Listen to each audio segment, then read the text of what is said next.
구원절입니다. 영어로 이스터라고 하죠. 이스터. 우리 옆에 있는 분 손을 살며시 잡고 꽉 짚지 말고 살며시 잡으면서 해피 이스터 리스닝해서 해피 이스터. 여러분 모두에게 부활하신 우리 예수님의 영광과 축복이 임하기를 바랍니다. 여러분, 오늘은 부활절을 맞이해서 부활의 의미를 되새겨보고자 합니다. 부활의 영광은 어떻게 하면 동참할 수 있을까요? 하나님의 뜻대로 살 때 부활의 영광에 동참할 수 있습니다. 부활의 영광은 하나님의 뜻대로 살 때 가능한 것이에요. 저는 몇 차례 그리스의 수도 아테네에 다녀온 적이 있었습니다. 그 도시는 인본주의 철학의 본산지죠. 그곳에서 세계적인 철학자인 소크라테스, 플라톤, 아리스토텔레스가 태어났고 활동했던 장소입니다. 그런데 그들 철학의 세상을 지배하고 있습니다. 그런데 그 철학의 핵심이 뭘까요? 바로 자아실현입니다. 자아실현. 자아실현이라는 것은 인간의 뜻, 하나님의 뜻이 아닌 인간의 뜻을 최고로 여기고 그 인간의 뜻이 실현될 수 있도록 하는 인간 삶의 목표입니다. 인간의 뜻을 실현하기 위해서 살아야 된다고 주장하는 것이 바로 인본주의 철학이죠. 이 사상으로 말미암아서 이 세상의 과학과 예술계에는 창조적인 인문 부흥이 일어났습니다. 이것은 사실이에요. 하지만 우리가 이것을 마냥 좋아할 수는 없습니다. 왜냐하면 이것에 치명적인 허점이 있기 때문입니다. 인본주의 철학이에요. 왜냐하면 우리 인간의 본질은 타락해서 악하다는 것입니다. 우리의 본질이 악하다는 거예요. 즉 우리 인간들은 방향을 상실했다는 것입니다. 방향을 상실하고 아무리 잘 살려고 올바르게 살려고 몸부림쳐봤자 소용없다는 거죠. 방향을 상실했거든요. 하나님의 뜻을 따라 천국을 향하던 인간이 타락하면서 지옥을 향해서 달려가기 시작합니다. 여러분, 인간의 뜻 자체가 아무리 합리적이고 도덕적이고 고결하다고 해도 방향 자체가 잘못되었다는 것을 알아야 합니다. 방향 자체가 잘못되었어요. 문제는 우리들의 행위가 아닙니다. 방향의 전환이에요. 기독교에서 회개를 강조하는 이유가 여기에 있습니다. 기독교에서는 행위를 강조하지 않습니다. 세상 사람들은 기독교인들, 불교인만도 못하다, 이슬람교인만도 못하다 하는데 그것을 그냥 당연하게 받아들이세요. 여러분, 구원은 우리 인간의 행위로 받는 것이 아닙니다. 구원은 방향을 전환할 때 받는 거예요. 이것을 회개라고 합니다. 그래서 성경이 가장 강조하는 것은 인간의 뜻을 죽이고 돌이켜서 하나님의 뜻을 찾아서 순종하자는 것입니다. 그래서 구원의 조건은 선행이 아니라 하나님의 뜻에 대한 순종이에요. 하나님의 뜻에 대한 순종. 마태복음 7장 21절에 보면 이런 말씀이 나옵니다. 나더러 주여 주여 하는 자마다 다 천국에 들어갈 것이 아니요 다만 하늘에 계신 내 아버지의 뜻대로 행하는 자라야 들어가리라. 아멘. 하나님의 나라는 하나님의 뜻에 순종할 때 가는 나라라는 것이죠. 세상에는 인간적인 이론과 가설들이 범람합니다. 다 진리라고 하죠. 그런데 진리가 뭘까요? 우리는 진리를 어디에서 찾으면 됩니까? 성경에서 찾으면 됩니다. 성경은 진리를 증거하는 유일한 책이 성경이기 때문입니다. 성경에서 진리는 무엇을 진리라고 하느냐? 하나님의 뜻을 진리라고 합니다. 따라서 보세요. 진리는 하나님의 뜻입니다. 믿음 좋다는 것은 하나님의 뜻대로 사는 정도가 강하다는 의미지, 기도 많이 한다, 헌금 많이 한다, 금식 많이 한다, 이것이 믿음이 좋다는 의미가 아닙니다. 하나님의 뜻에 순종 잘한다, 이것이 믿음이 좋다는 거예요. 내가 아무리 아파도, 아무리 궁핍해도, 비천에 처해도, 하나님의 뜻이 이루어지기만 한다면 감사해야 한다는 것입니다. 인내해야 한다는 것입니다. 도리어 하나님을 찬양해야 한다는 것입니다. 그래서 시편 39편 9절에는 이런 말씀이 나와요. 내가 잠잠하고 입을 열지 않는 것은 주께서 이를 행하셨기 때문입니다 라고 증거하고 있습니다. 주님께서 행하시기 때문에 내가 인내한다는 거예요. 내가 긍정한다는 것이죠. 흔히들 자기 뜻대로 잘 되는 사람을 형통한 사람, 성공한 사람이라고 합니다. 그러나 그것은 성경적인 것이 아니에요. 내 뜻대로 안 되는 것이 축복일 수도 있습니다. 내 뜻대로 잘 되는 것이 축복이 아니란 말입니다. 신앙생활 하는 데 있어서 내 뜻대로 된다고 좋은 것만은 아닙니다. 하나님은 우리의 기도를 거절하지 못하는 사랑의 아버지시죠. 그래서 어떤 때는 하나님의 뜻이 아닌데도 우리의 간절한 기도를 들어주실 때가 있습니다. 하지만 그럴 때도 하나님께서는 그것이 나의 뜻이 아니다라는 메시지를 끊임없이 보내시면서 우리가 돌이켜서 하나님의 뜻을 따르기를 원하고 계십니다. 하지만 결국은 하나님은 일방적으로 우리를 끌고 가십니다. 하나님은 진리이기 때문에 세상과 타협하지 않는다는 겁니다. 여러분, 영성이 무엇일까요? 영성은 일방적인 하나님의 마음을 헤아리는 것이 영성입니다. 하나님의 마음을 헤아리는 것이 영성이에요. 이것을 부활의 영성, 생활 영성이라고도 말을 합니다. 우리 주님의 십자가에 못 박히기 하루 전 겟세마네 동산에서 이렇게 기도를 하셨죠. 아버지여, 제 뜻대로 마옵시고 아버지의 뜻대로 하옵소서라고요. 여러분, 이 기도에는 구원의 비밀과 부활의 놀라운 비밀이 담겨져 있습니다. 이 비밀은 부활이라는 것은 내 뜻대로 살 때 오는 영광이 아니고 아버지 하나님의 뜻대로 살 때 오는 영광이라는 것입니다. 따라서 해보십시다. 부활은 내 뜻대로 살 때 오는 영광이 아니라 하나님의 뜻대로 살 때 오는 영광입니다. 할렐루야. 우리 다 같이 에베소서 3장 16절을 합독해 보도록 하겠습니다. 에베소서 3장 16절 다 같이 합독해 봅니다. 시작. 그의 영광의 풍성함을 따라 그의 성령으로 말미암아 너희 속사람을 능력으로 강건하게 하시오며. 아멘. 여기서 여러분들 주의해야 될 말씀은 영광의 풍성, 성령으로 말미암아 속사람을 능력으로 강건, 이 말에 주의하시면서 말씀을 들으시길 바랍니다. 영광의 풍성이라는 것은 영광이 가득 찼다, 옹골찬 영광이다, 그런 뜻이에요. 여러분, 옹골찬 영광이 무엇이 있을까요? 여러분, 로또 복권 1등 당첨되면 옹골찬 영광일까요? 아니면 여러분의 자녀가 명문대에 합격하면, 아니면은 여러분이 죽을 병에서 고침받으면 그것이 옹골찬 영광일까요? 물론 그건 하나님께 영광을 돌립니다. 그러나 꽉 찬 영광이라고 할 수는 없습니다. 꽉 찬 영광은 뭐냐? 부활의 영광뿐입니다. 부활의 영광만이 꽉 찬 영광이요, 옹골찬 영광이요, 충만한 영광입니다. 부활의 영광이야말로 더 이상 없이 충만한 주 예수님의 영광인 것입니다. 주 하나님의 영광인 것입니다. 세상 사람들은 삶의 영광을 최고로 여겨요. 하지만 우리 그리스도인은 삶의 영광이 아니라 죽음 이후에 오는 부활의 영광을 최고로 여깁니다. 그래서 기독교는 순교를 강조하는 거예요. 죽음을 강조하는 겁니다.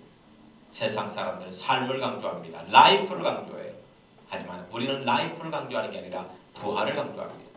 크로스를 강조하는 이유는 크로스는 죽음을 의미합니다. 죽음 이후에 부활의 영광을 강조하는 것이죠. 그 다음에 성령으로 말미암아 이렇게 나옵니다. 성령으로 말미암아, 성령님 때문에, 성령님으로 인하여, 그런 뜻이죠. 성령님은 예수님의 부활 영광을 가지고 내 심령에 내주하신 인격적인 그리스도가 성령님이십니다. 성령님은 끊임없이 우리가 부활의 영광에 동참할 수 있도록 일상에서 하나님의 뜻에 따라서 하나님의 일을 하시는 분이 성령님이십니다. 여러분, 하나님의 일이 뭘까요? 하나님의 일은 우리가 자발적으로 산제사를 들을 수 있도록 하는 겁니다. 우리가 자발적으로 산제사를 드리도록 우리를 리드하는 분, 우리를 인도하는 분, 선도하는 분이 성령님이시란 말입니다. 여러분, 내 자아를 죽여서 고난의 번제단 위에 산제물로 올려놓는 산제사, 이 산제사가 있어야만 부활의 영광이 찾아오는 것입니다. 성령님께서는 우리를 부활시키는 장소가 어디냐? 바로 광야예요. 우리가 사는 일상의 광야가 우리를 부활시키고자 하는 장소란 말입니다. 우리의 일상의 모든 것이 번제단입니다. 일상의 고난은 번제단에 피어오르는 불입니다. 우리가 우리의 교만의 자, 음란의 자, 태만의 자, 아집의 자, 거짓의 자, 포악의 자를 죽이고 그 고난의 번제단 위에 인내의 삶을 사는 생활 영성이 이루어진다면 여러분은 반드시 부활의 영광에 동참하실 수 있는 것입니다. 아사 주생, 내가 죽어야 부활의 영광이 찾아온다는 것입니다. 아사 주생, 이것을 뭐라고 합니까? 생활 영성이라고 합니다. 생활 영성. 그리고 세 번째로 속사람을 능력으로 강권하게 한다, 이렇게 증거하고 있습니다. 속사람을 능력으로 강권하게 한다. 여러분, 속사람은 예수님을 믿음으로 구원받은 우리의 영혼이 속사람입니다. 우리의 영혼이요. 예수님을 믿어 성령을 모시는 우리의 영혼을 속사람이라고 합니다. 그런데 이 속사람이 변하는 유일한 방법은 뭐냐? 부활뿐이에요. 부활. 부활의 능력만이 속사람을 강건하게 할 수 있습니다. 그 어떤 수두적인 행위도 우리 속사람을 변하게 할 수 없습니다. 그 어떤 종교적인 의식도 우리 속사람을 변하게 할 수 없습니다. 부활의 영광을 얻도록 내 영혼을 개혁시키는 유일한 장본인이 누구? 성령님이라는 거예요. 누구요? 성령님. 성령님의 역사로 각종 신비적인 경험을 할 때도 있습니다만은 성령님의 주 사역은 내 속사람을 강건하게 하는 거예요. 내 속사람을 변화시키는 겁니다. 내 영혼을 성장시키고 거룩하게 만드는 그것이 성령님의 주 사역이라는 것입니다. 신앙의 열매는 삶의 개혁이요, 인간의 개혁이요, 인격의 개혁이요, 영혼의 개혁이 신앙의 열매입니다. 세상적인 것이 아니라는 거예요. 신앙의 열매는 신뢰한 거라는 거예요. 돈을 많이 번다, 건강하게 되었다, 세상 사람들부터 명성을 얻었다, 그것이 신앙의 열매가 아니라는 겁니다. 그것은요, 세상적인 열매예요. 신앙적인 열매는 내적인 겁니다. 영적인 겁니다. 그런데 개혁은 우리의 힘과 능력이 아닙니다. 주님의 부활의 능력으로만 가능한 것이 개혁입니다. 우리 겉사람이 죽어져서 쇠해지고 속사람이 부활하여 강건해져야 한다는 것이에요. 여러분, 대부분의 그리스도인들이 속사람보다 겉사람을 중요하게 생각하고 있습니다. 여러분도 그렇죠. 이것이 현 기독교의 치명적인 오류입니다. 이것을 아킬레스건이라고 해요. 우리 기독교가 사탄으로부터 공격받을 수 있는 유일한 아킬레스건이 바로 이겁니다. 우리의 겉사람을 중요하게 여긴다는 거예요. 마태복음 7장에 보면 심판대에 많은 사람들 주 예수님의 이름으로 선지자 노릇하고 귀신을 쫓아내고 많은 권능을 행했다라고 자신감 있게 말을 하죠. 그런데 주님 앞에서 자신들의 의와 업적을 많이 자랑하는데 주님은 그걸 기뻐하지 않으신다는 거예요. 주님은 이렇게 말씀하십니다. 내가 도무지 너희를 알지 못하니 불법을 행하는 자들아 내게서 떠나가라, 이렇게 말씀하세요. 박수 치며 아멘. 할렐루야. 문제가 뭐예요? 도대체 뭐가 문제예요? 여러분, 선지자 노릇한 게 잘못이에요? 귀신 쫓아내는 게 잘못이에요? 권능 행한 것이 잘못이 아닙니다. 그 자체가 잘못이 아니라는 거예요. 그것이 문제가 아니라는 거예요. 문제는 주님이 주시는 은사와 능력과 재력으로 그 사람들은 속사람이 아닌 겉사람을 강건케 하는데 사용했다는 거예요. 겉사람이 강건해지면 교만해지는 거예요. 속사람이 강해지면 겸손해지는 거예요. 겉사람이 강해지면 탐심이 많아집니다. 속사람이 강건해지면요, 마음을 비우게 되고 더욱더 주님을 사모하게 되는 거죠. 겉사람이 강해질수록 세상에서는 더욱더 높아집니다. 속사람이 강해질수록 세상에서는 점점 낮아지는 것이에요. 겉사람이 강해지면 세상 사람들은 그 앞에 굴복하고 영웅시하겠죠. 세상에 많은 영광과 칭찬을 받겠죠. 하지만 주님은 인정해주지 않습니다. 하나님의 모든 은사와 능력은 쇠해질 겉사람이 아니라 속사람을 강건케 하라고 주어진다는 것 꼭 명심하시기를 축원합니다. 성령 역사로 주어지는 모든 은사는 오직 속사람이 새로워지고 부활할 수 있도록 쓰여져야만 한다는 사실이에요. 저도 한때는 이런 고민에 빠진 적이 있었습니다. 과연 하나님께서 나를 통해서 증거케 하는 생활 영성의 도가 요한계시록의 말씀이 과연 100% 성경적인 진리인가? 내가 목숨을 바칠 만한 가치가 있는 것인가? 라는 그런 회의에 순간 빠진 적이 있었습니다. 왜 하나님은 모세에게 떨기나무 불꽃 가운데 나타나듯이 그렇게 굉장한 카리스마로 나에게 나타나지 않는 것일까? 왜 하나님은 선교하다 궁지에 몰려서 어려움을 겪는 바울에게 강력한 음성으로 인도하듯이 고민하고 시리에 빠진 나에게 영험으로 담대히 일어나 증거하라 이렇게 말씀하지 않으신 걸까? 왜 하나님 바울이나 베드로에게 한 것처럼 나에게 엄청난 능력을 주셔서 스치기만 해도 병을 낫고 죽은 자가 살아나고 귀신이 쫓겨나게 하셔서 이 증거사에게 활성화되게 해주지 않으시는 것일까? 않으시는 것일까? 왜 하나님은 나에게 모든 것을 은밀하게만 하시는 것일까? 성경만 보면 성경 숲에 나 있는 구속의 길이 선명하게 보이고 살아서 꿈틀거리고 나에게 알아 폭포 같은 감동과 은혜가 임하지만 그것을 외적으로 증명할 가시적인 통로가 나에게는 없단 말입니다. 이 광야 사역이 정녕 주님의 뜻이란 말인가? 이 세대가 필요하는 거라면 제 두 귀로 듣게 하시고 제 두 눈으로 보게 하시고 제 육신에 강렬하게 감각되게 하셔서 수많은 사람들이 제가 증거하는 것을 인정해주고 공감해주고 이러면 얼마나 좋을까? 저는 며칠 동안 이 문제를 가지고 번뇌하며 괴로워하며 탄식했습니다. 그때 주님께서 주신 말씀이 바로 에베소 3장 16절이에요. 그 영광의 풍성을 따라 성령으로 말미암아 너 네 속사람을 능력으로 강건하게 하리라. 여러분 그 순간 소리 없는 강력한 음성, 소리보다 더 큰 음성으로 제 내면에 하나님께서 말씀을 주셨습니다. 그건 뭐냐? 내 권세를 이미 너에게 주었노라. 내 권세를 이미 너에게 주었노라. 이 말씀이에요. 그때 저는 확신했습니다. 아하! 주님께서 나에게 이 생활 영성의 말씀으로 내 속사람을 다시 살리고 그리고 타인의 속사람을 살리며 치유하고 새롭게 하고 성장하게 하는 권세를 주셨구나. 이 생활 영성의 사역은 드러내는 사역이 아니라 세상 사람들의 인정을 받는 사역이 아니라 숨겨진 사역이요 내적인 사역이요 신령한 사역이로구나. 하나님의 뜻을 이루고 하나님께 영광을 돌리는 사역이로구나. 이것을 깨달았습니다. 그렇습니다. 말씀의 권세는 속사람을 강건케 하는 능력입니다. 생활 영성의 효과는 눈에 보이는 가시적인 은사가 아니라 삶을 변화시키는 생명의 말씀인 것입니다. 생활 영성이 열리는 일상을 개혁하고 삶을 변화시키는 내적인 능력이라는 말이에요. 여러분 고린도전서 13장에 보면 사랑의 능력이 나옵니다. 이것은 삶의 내적인 능력입니다. 성경에는 그게 믿음의 능력, 소망의 능력, 사랑의 능력이 증거되고 있습니다. 우리 한국 사람들은 믿음의 능력을 좋아하고 소망의 능력을 좋아합니다. 믿음의 능력으로 빌딩도 사고 믿음의 능력으로 명문대도 합격하고 믿음의 능력으로 사람들로부터 높아집니다. 이것을 선호합니다.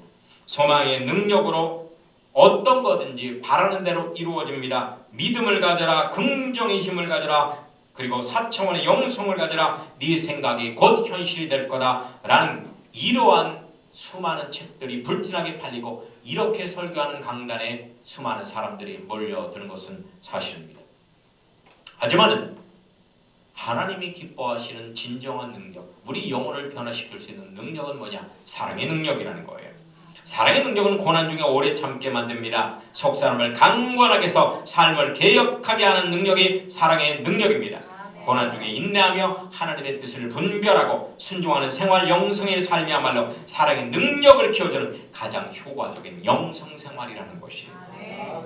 사랑의 능력은 예수님, 요한, 바울이 가장 강조한 능력으로 인간을 근본적으로 변화시키는 부활의 능력이 사랑의 능력입니다. 예수님을 부활케 한 유일한 능력이 뭘까요? 사랑이에요. 오직 사랑만이 부활의 영광에 동참할 수 있습니다.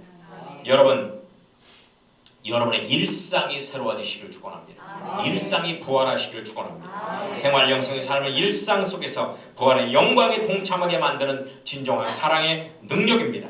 생활 영성은 부활 신앙입니다. 이 부활 신앙으로 일상을 개혁해서 부활의 영광에 동참하는 여러분 모두가 되시기를 주 예수님의 이름으로 축원합니다. 아멘. 아멘. 아멘. 우리 찬송하십니다.